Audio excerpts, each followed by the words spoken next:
మాజీ ఎంపీ వెనుంబాక విజయసాయిరెడ్డి రాజీనామా చేసినప్పుడు ఎంత హడావిడిగా ఉన్నారో ఇప్పుడు అంత డీలాగా ఉన్నట్లు తెలుస్తోంది.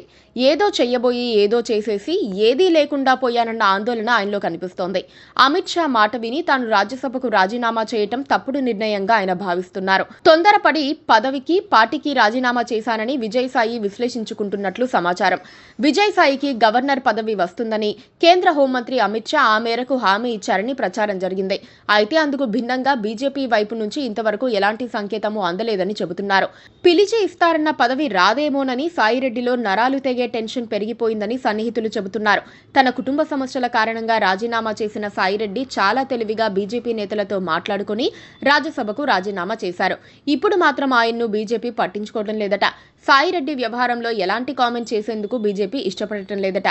కొందరు కింది స్థాయి వైసీపీ నేతలను టీడీపీకి ఇష్టం లేకున్నా వైసీపీలో కలుపుకున్నప్పటికీ విజయసాయి వ్యవహారంలో మాత్రం అంత అర్జెంటుగా తీసుకోవాల్సిన నిర్ణయం కాదని బీజేపీ నేతలు చర్చించుకుంటున్నారు. ముందు వెనక ఆలోచించకుండా రాజీనామా చేసిన విజయసాయి ఇప్పుడు బాగా ఆలోచించుకుంటే చేసిన తప్పు అర్థమైపోయింది. నాగబాబు కోసం, చిరంజీవి కోసం తాను పదవిని వదులుకోవాల్సి రావటం ఆయన్ను కృంగదీస్తోన్న అంశంగా చెబుతున్నారు. ఇంకా 3 సంవత్సరాలు పదవీకాలం ఉండగానే రాజీనామా చేసి ఇప్పుడు ఆవేదన చెందాల్సి వచ్చిందని సాయిరెడ్డి భావిస్తున్నారు. అదే క్రమంలో తాను ఖాళీ చేసిన స్థానాన్ని ఎవరికిస్తారోనన్న అనవసర టెన్షన్ కూడా ఆయనలో పెరిగిపోయింది.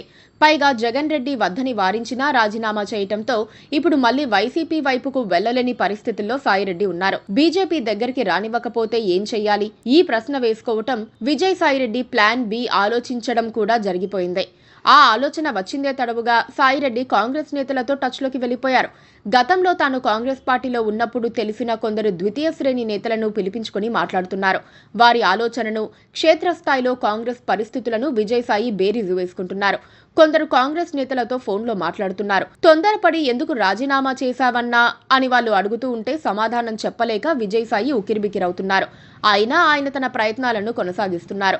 ఆంధ్రప్రదేశ్ పీసీసీ అధ్యక్షురాలు షర్మిలారెడ్డితో కూడా విజయసాయి టచ్లోకి వెళ్లి అవసరమైతే తనను కాంగ్రెస్లో చేర్చుకోవాలని కోరినట్లు సమాచారం.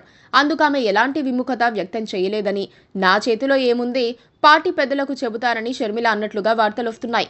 మరి సాయిరెడ్డి ప్రయత్నాలు ఎంతమేర ఫలిస్తాయో తెలియదు కానీ రెంటికి చెడ్డ రేవడిగా మిగిలిపోకూడదని మాత్రం సాయిరెడ్డి భావిస్తున్నారు. Please subscribe to KTV Telugu. KTV Telugu. KTV Telugu channel.